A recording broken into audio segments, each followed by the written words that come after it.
Welcome to Roadmap to Retirement. Tune in for financial tips, investment strategies, and smart money moves to supercharge your retirement savings. Alex Neri, CFP, and guests are here to help you build your roadmap to retirement. Welcome back to another episode of the Roadmap to Retirement podcast. Marshall's here to quiz me on a few things. So since we started this podcast, this is our 11th episode. So after the first 10 episodes, we got a lot of feedback from listeners and people on social media asking some follow-up questions to our previous episodes. I thought we would change our pace a little bit today and go through some of those questions and see where the conversation takes us. Marshall, thank you for being here. Yeah, no, I'm excited to help you go through some of these because sometimes questions come in and they're not super relevant to a big group of people, but a lot of these that came in, I think your listeners will really benefit from hearing you directly answer. Should we just get started or Yeah, what? let's do some rapid fire questions and then feel free to ask follow-up questions and have some fun. Yeah, no, we will. So first one, I've actually been wondering this myself. How long have we been working together? Just Perfect. Yeah. For those of you that haven't figured it out, Marshall does work with us here at 6 Point Financial Partners. I met Marshall in high school. We've been through a lot. So Been through a lot. I think he interned. Intern Marshall came around in Marshall 2014 or 15, something like that. So it's crazy. It's been about 10 years. About 10 years. It's nuts.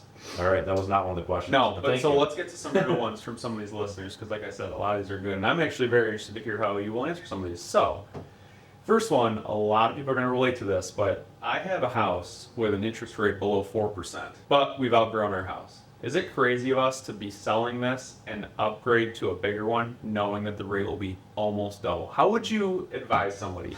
Great question. I think that question probably came in after our real estate roundtable with Brian and James. If you missed that episode, go check it out. Not a date on it, but yeah, I would guess. So to reiterate, the question is basically, I have a low interest rate. Does it make sense to buy a bigger house that I need for my family, knowing that the rate's going to go up, just given today's interest rate environments? I think there's two parts to that. So one is, as a financial advisor, I'm generally going to talk about the financial terms of that, but the reality is, if you outgrow your house, it might not really matter what advice we gave. Meaning, if I give my clients the best advice in the world, but it doesn't fit their life situation, they're probably going to disregard it and move forward and get a bigger house anyway. So I will say, no, don't worry about the interest rate. Get the house that you need, assuming that you can afford it and it fits into your budget otherwise. Yes, in a perfect world, interest rates would stay low forever and you could always upgrade your house, but that's just not the situation. Yeah. So if you are fortunate enough to find a house in today's housing market that fits your needs, I say pull the trigger and go do that. Yeah, no, I like that. I like to, if I could add, I like to just always remind people that timing, we talk about timing the market's impossible. Timing this housing market also impossible.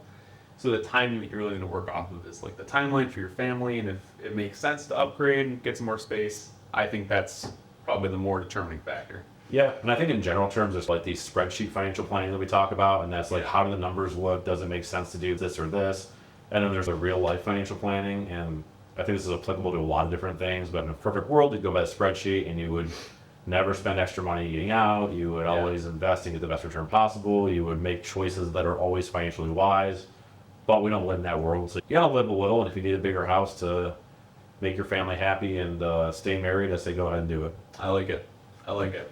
Not entirely different, but this one must have come after the recruiter. Help me out, what his name was? Ryan Andrew. Ryan was on a few weeks ago and that was one of my favorite episodes. Thanks, Mark. Yeah.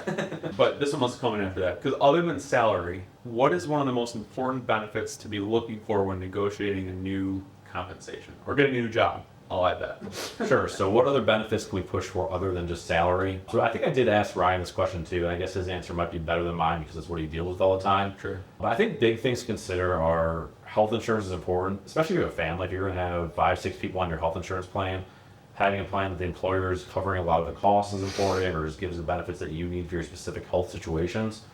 Another big benefit that's gone by the wayside is a pension plan. So most private employers aren't going to have a pension available. But if you work for a state or federal government, you'll likely have it, or you will have a pension available. And then this is a conversation we have a lot of times with teacher clients or other people that work for the state, is although most teachers will tell you that they are undercompensated, and yes, that can be true, the reality is that they have a lot of benefits on the table that are extremely valuable. If you're getting a pension that's going to be $60,000, $70,000, $100,000 a year in retirement, that's not nothing. So I think recognizing that, to your original question of what can you negotiate for, you probably can't get your employer to start a pension plan just for you. And so outside of salary, I would look for good health insurance plans. I would look for different stock bonus plans, which I don't get into the details of that, but if there's the opportunity to get some company stock inside your plan, at a favorable price. I think that's good. And then the other thing that I'll say, and I don't know how realistic this is to most people, but if you're interviewing at a smaller employer or a startup, if you can make some kind of negotiation to get some equity in the company that you're going to be working for, which again won't always be available, but if you can, that can be very lucrative down the road if the company sells or if you get an opportunity to sell your piece of the pie. Yeah, no, that's great. I like that answer. A lot of times too, a lot of employers, when you log into like your whatever it might be, like if it's Fidelity, it'd be like my benefit page there, there'll actually be a number that says total compensation. It's clearly much higher than your salary. That's always a good point for me to look at first. We just went through this with my wife actually is getting a new job. That was one of the things we looked at when determining if the new benefit package was going to outweigh this one. And that was just a couple of things we looked at. Look for that. It's there. Okay, I'm not sure which episode this one would correlate to, but a question I also get a lot. Is it bad if I'm using more than one target date fund inside of my 401k? So I'm assuming they mean different years. But. Yeah, so short answer is yes. So to clarify what that means, if you look inside your 401k plan, there'll be a bunch of target date funds usually. So it might be called the Retirement 2055 Fund or Retirement 20... So some people, in their mind, they think they're creating diversity by selecting more than one. That's really not necessary. And if you look at like the 2050 fund and the 2055 fund, there's going to be like almost 90% overlap, meaning that even though you're in two different mutual funds, the investments within those funds are the same. So not only you're not creating diversity, but you're not really doing anything. Convoluted. It's convoluted. It's probably not killing you. It's not something that's going to tank your portfolio or keep you from retiring, but it doesn't make a lot of sense to do that. I would generally say to work, if you're working with a professional, and build a portfolio that's really tailored towards your needs, whereas the target date funds are a great solution for they're low maintenance, they're easy to set up. If you're starting a new job and you have $0 in that 401k, it gets you going quickly. But as you accumulate assets and you get closer to retirement, you want to be a little bit more selective, and I think there's some real value doing that. Yeah, I think it just muddies the water when you're really fooling around with more than one target date fund inside your account. And I don't want to make it sound like a bad thing. Target date funds are a good idea. They're, again, simple. You don't need to know a lot about investments to use them, and you'll probably do an okay job, which is good for a lot of people. So we don't hate target date funds. We don't hate target date funds. But we could optimize it a little bit. Yeah, got it. Perfect. This is a good one. Do you do taxes? Do I do taxes? No, is a short answer. We both do. Well, you pay your taxes. I pay my taxes usually. So that was a joke. We do tax planning, which is a lot of the investment components around proper tax decisions. So whether you're taking money out of a retirement account, putting money into an account, rough conversions, tax loss harvesting.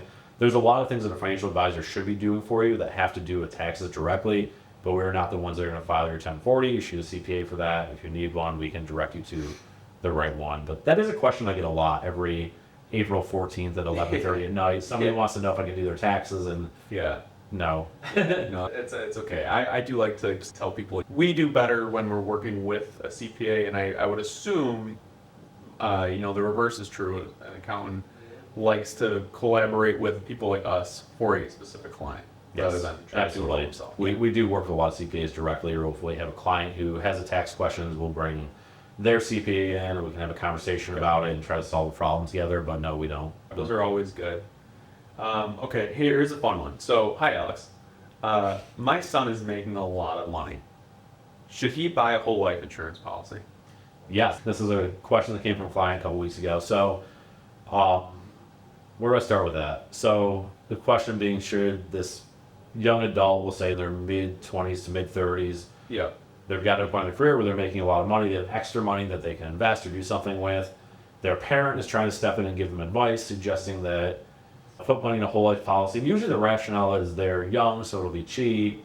If you buy it early enough, the money can compound and build over decades and decades.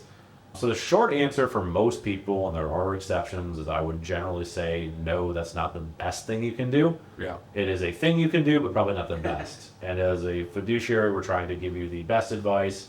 So I would say put that money to work in other areas. Definitely save it, invest it, but getting a whole life policy probably isn't the best. And I think that's all I want to say to keep this short. We can do a whole episode on ins and outs of different life insurance policies and what makes sense for different people. But I think the big theme there too is I think a lot of times you see a younger person making a lot of money and you think investing in makes sense, and it does, but a life insurance policy generally, with some exceptions, is going to lock you into a certain premium that you need to pay every month or every year. And if something changes with your income, you're no longer making a lot of money, whatever that's defined as, you're stuck with that policy and it might become an issue down the road. I always like to build a financial plan with as much flexibility as possible because whatever your situation is right now in life, I can't guarantee much in our world, but I would suggest that it will probably change in the next 10 years or so. Yeah, I would say so. That's a perfect actual lead into the next one. But before we get to that, Okay. I think that's really good. I think like with that is obviously a very specific question geared towards a specific person where you would need to learn more about that specific person probably. Correct. But generally speaking on the order of operations there, whole life or permanent life insurance policy in my mind is very far down that list where there's a few things that we could probably accomplish before we get to that. Yes. But yeah, so just keep that in mind. And that will be a good episode topic for you, I'm sure, down the road to do a whole set on. But anyways, like you said, in the next 10 years, a lot's going to change. How has the financial advisory business changed in the last 10 years? Okay. That's a tough question. That's a big one. I think actually, if you go back to episode 2 or 3 with John Sheldon, we talked a little bit about how the landscape of our industry has changed in the time that I've been in it. So it's a similar question. I think that in part because of just the availability of information, even 10 years ago, yes, we had Google, but it just seems like more and more is out there, which has really pushed to a lot of transparency in our industry and others, which is great. So I think the average client is more educated on the ins and outs of things like fees and fiduciary standards, all these sort of aspects that have always been there in financial planning, but they're being brought to the surface more, which I think is a good thing. So I think it's forced a lot of financial firms, financial advisors as individuals to do a better job of disclosing their fees, do a better job of talking about potential conflicts of interest. So I think that's definitely a good aspect or a good change. The other thing that's changed over the course of my career is like what a financial plan looks like. Right. So I might be just old enough to remember when you would hit print and a 90-page report would come out of the printer and that would be a client's financial plan and you say, here you go, and then we jokingly say that the second you hit print, everything is obsolete and something's changed and now your plan is no longer correct because the stock market is constantly moving, our economy is constantly changing. Yeah. Nothing stays the same. So if you look at a financial plan that you printed 10 years ago, it's almost definitely wrong today. Yeah. That doesn't make it not valuable, but the point is that financial planning software has evolved to a point where everything's live and interactive. It's a living, breathing thing. Yep. So when you're working with your advisor, you should be able to go in their office for your review a couple times a year and see where you stand today. And we'll have clients that want a printed version, and yes, we can supply that, but I try to steer people away from that because it just doesn't really make a whole lot of sense to have that document. Yeah.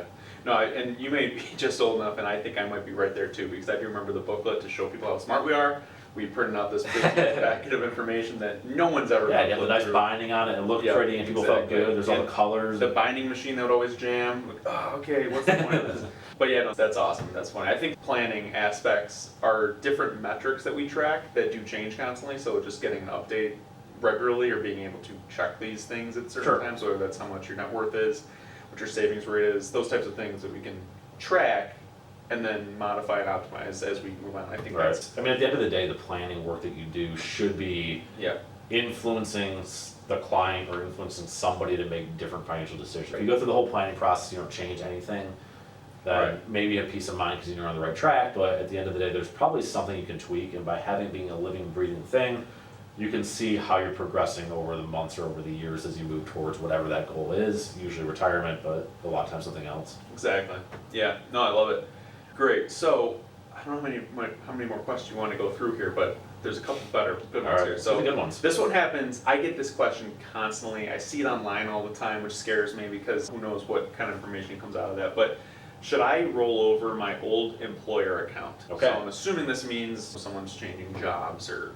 Yeah, so that's a good question. So, like anything, there's pros and cons to it. So the benefit of, I'll assume this is somebody who's leaving their employer, maybe they got a new job somewhere else. Yep. They're gonna have a new 401k plan at the new job, they've also got this old 401k plan. So they have three options. One, they can leave it where it is. Typically that's an option. Sometimes an employer will make you move it out after 90 days or something, depending on the balance. But for the most part, you have an option of leaving it where it is, rolling it over into your new employer's 401k plan, or rolling it over to an IRA. As an advisor, I'm admittedly biased because if they roll it to an IRA with our firm, that's how we grow our firm, that's how we get compensated. So I would say that the benefit of leaving where it is I guess there's not one. Okay, so the benefit of moving to your new 401k is you're consolidating your assets, everything's in one place. The 401k plan allows you to take a loan against it usually. You should check with your employer to see if that's an option. The 401k plan you will have access to at age 55 and separated from service, whereas an IRA you will not have access to it until you're 59 and a half. So you have another 4.5 years to wait to have access to your money if you choose to roll it to an IRA. Most of the time that's okay unless you're planning on retiring at 55 and need access right away. The benefits of using an IRA, generally get professional advice around that if you want that, which is valuable, that's what we talk about all the time. You'll generally have more investment options, which can be a good thing. Within the 401k plan, you're limited to whatever that employer provides. A lot of times it's the target date funds that we talked about previously. So the IRA will let you have a little bit more control over it. So I generally like the IRA. I think for younger people too, it's probably true that you're not gonna be the same employer for 40 years the way that your parents were. So having an established IRA where you can roll money into that same IRA every time you leave an employer and start to consolidate funds makes it a little bit easier. Option one that was leaving it with the old 401k is probably a bad idea, because if you do that consistently, you might look back when you're in your 50s and say, you know, I've got 7 old 401k plans and I don't know where any of them are and I'm trying to track it down, and that's a mess you want to avoid. So Yep. that's a longer answer than you were looking for, but I think it was pretty thorough. The one thing about, like, I'm just gonna really hammer that home, just don't make a habit of leaving these things behind, just because, you know, you really do get to a point where, like, wow, I have 4 401ks, I'm not really sure where they are, and then we do a lot of recon work to figure out where they are, how to get them out, and then the worst case scenario, and this has happened, where somebody will retire, have all these 401ks, not really know where they are, how to use the money even, and then they pass away and they get inherited obviously by somebody, and then it's just a mess there. So it's just good practice to at least know where everything is. it's also, if you have a 401k from an employer you left 20 years ago, do you know who the beneficiary is on it? Is your address up to date? We find people that are retiring, they've got an old 401k, and like they know it's out there from a job 20 years ago, but they've moved and their address changed, so they're not getting the statement in the mail anymore. Yeah. They've got a Hotmail email address from back when they set it up that they don't have access to anymore. So Or the providers changed from the Provider, employer. yeah. That's a headache too, because then it gets kicked out, usually into a money market account, and then you're just missing out on all this growth. I'm employer stressing myself out just talking about employer this changes stuff. providers, or the provider gets bought by another company. Like financial firms consolidate It's all a the time. mess. And then you're calling 1-800 numbers, hey, you know. Okay, so to the original question, don't do that. Either roll it to an IRA or roll it to your new 401k, or we're gonna have a problem. Yeah, okay. All right, next question. Let's move on. Okay, maybe we could have rolled this in earlier, but do I need life insurance? Why would I need life insurance? Let's start there. So I get what you're doing, but people do typically phrase it as, do I need life insurance? Yeah. It's usually coming from a younger client. Yep. So I will say that the no questions asked scenario where you definitely need life insurance, with very few exceptions, just to have a disclaimer in there. If you are a young family, you've got kids and a big mortgage, if something, God forbid, happens to you, you get hit by a bus tomorrow, you're leaving your family high and dry if you don't have life insurance, or if you don't have the proper amount of life insurance. Yep. So you either do need life insurance, or you need to investigate what the life insurance you have in place is, like a lot of people have. Something through work, which may or may not be enough, but imagine replacing your income for the duration of your kid's childhood, and that should get you to a rough ballpark of how much death benefit you need. So yes, we also get that question from retirees, and that's where it can be a little bit different. I find people that are in their early 60s, they've just retired, they still have a large life insurance policy in place that they probably bought when their kids were young. So maybe they had this thing for 30 years, they got $1 million death benefit, and they're like, do I need this? And the answer at that point is probably no. If you've got money saved for retirement, you've got income, there's nobody dependent on you, you don't have little kids at home, you probably don't need that insurance policy anymore. That doesn't mean you can't keep it. Some people will say, I know I don't need it, but I want it. If something were to happen to me, I want my spouse or my kids to get X amount of dollars. And if that's the case, then fine, keep it. Sometimes it's just so cheap, it's why not? Yeah, if you're paying a small premium every month and it's something that gives you comfort, go for it. Inversely, or I guess conversely though, for those younger people asking that question, I always like to ask them, do you project the life insurance need ever, really, or like at some point soon? Like for somebody who maybe just got their first job or whatever, they maybe just got engaged. Do you project having a family? Do you project having some sort of insurance need in the relatively near future? I think that could be a really good time to look into some cheap term insurance, just because, you know, you said it, but it's going to be really cheap, and then you can get a specific period of time out of that too, and you lock that in. And then I read this one time, this analogy, but once you get that life insurance, you don't need to worry about when you go to the doctor and everything, because if you're waiting and waiting to get life insurance, every single doctor appointment is going to come up in the underwriting process. You know what I'm saying? And then you have to explain that. God forbid something happens where it might affect your insurability. Getting that type of coverage locked in early is going to be a huge relief down the road. Okay, I'm going to the doctor because I got a spot on my skin or something. I need to go check it out. You're not afraid that you're going to give it. I think outside of this room, nobody really thinks like that. But yes, if you were that's our job, to make people young, think like forward-thinking person, the reality is what you're never going to get younger, and you're probably never going to get healthier. Yeah. If insurance rates are based on you being young and healthy, Yeah, seize that's the what I'm moment. saying. Is if you can project a life insurance at some point, go think about it. Yeah. I think that's pretty good. That's most of the questions that we got in there. Let me think of one last All right, one. Just think to of one last send us question. off. Give us an example in the past 3 weeks of something good that happened to one of your clients. Oh man, you put me on the spot now. Yeah. Something good that happened to one of my clients. Okay, I got one. So I feel like you probably have a lot of this experience too, or it happens a lot as advisors. So I had somebody who's considering retiring at the end of the summer, so they're going to retire in July or August, depending on how things go. We went through their financial plan, went through all the numbers with them, and they had an emotional moment just realizing that they were in such a good position to retire. Yeah. I think it's somebody that they would have never considered themselves rich. They made, modest income their entire career. They saved money when they were young. They made sacrifices to be able to save the money. And now to see them in a position to finally reach their goal of retirement, It's awesome. and know that they're going to have enough money to do all the things they want to do in retirement, to be able to travel and spend time with family and not have to pinch pennies anymore. And Yeah. they had an emotional moment where they teared up a little bit. And I thought that was really cool to see. That's and awesome. it happens a lot to us as advisors that you get to be a part of helping somebody reach that milestone. Yeah. That's why you do it. That's why we do it. It keeps you coming back. That's the best feeling ever. It's one of the coolest things about doing what we do is Yeah. you get to build a relationship with somebody and you watch them go through the hurdles of this person that I've worked with for 10 plus years, and Yeah. watching them go from where they were to where they are now, Yeah. and to be able to finally retire is It's crazy. a cool thing. So That's awesome. that's That's awesome. And they're lucky because you'll be there through their retirement too. That's one thing that's overlooked, I think, from Yes. having a younger advisor. I'm generally older, a but younger one of, advisor. one of the advantages to being one of the younger people. You're not in this- 60. I'm not 60. I will not retire 5 years into retirement. So See, so I think that's awesome. That's got to make you feel good too. So feels great. that's a good example. Perfect. But, all right, we got through our questions. So thank you to everyone that submitted a question. Keep submitting them. Keep submitting these questions. Made the podcast episode. This could be a recurring thing. We can do this more often. Maybe we will. So thank you to everyone listening. Marshall, thank you for joining us and doing this. Absolutely. And this has been the Roadmap to Retirement podcast. We hope we will see you soon. Content here is for illustrative purposes and general information only. It is not legal, tax, or individualized financial advice.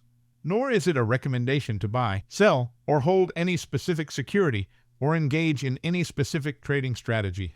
Results will vary. Past performance is no indication of future results or success. Market conditions change continuously. This commentary reflects the personal opinions, viewpoints, and analyses of Alexander Neri. It does not necessarily represent those of RFG Advisory, their clients, or their employees. This commentary should not be regarded as a description of advisory services provided by Alexander Neri or RFG Advisory or performance returns of any client. The views reflected in the commentary are subject to change at any time without notice. Advisory services offered by investment advisory representatives of RFG Advisory, a registered investment advisor. Alexander Neri and RFG Advisory are unaffiliated entities. Advisory services are only offered to clients or prospective clients where RFG Advisory and its representatives are properly licensed or exempt from licensure. No advisory services may be rendered by RFG Advisory unless a client agreement is in place.